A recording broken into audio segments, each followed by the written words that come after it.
সকলকে শুভ সন্ধ্যা। বাবু সুব্রত থেকে স্টেপের প্রতিষ্ঠিত 50তম শ্রী শ্রী বাসন্তী দুর্গাপূজা উৎসবের পক্ষ থেকে সকলকে জানাচ্ছি অনেক অনেক শুভেচ্ছা এবং অভিনন্দন। এবং আজ শুভ অষ্টমীর শুভেচ্ছা সবাইকে।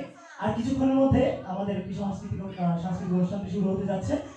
যে যেখানে থাকুন না কেন প্লিজ মন্দির প্রাঙ্গণে উপস্থিত থাকার জন্য প্রত্যেককে অনুরোধ করছি এবং আমাদের অনুষ্ঠানটি আর কিছুক্ষণের মধ্যে শুরু হতে যাচ্ছে। ধন্যবাদ সকলকে।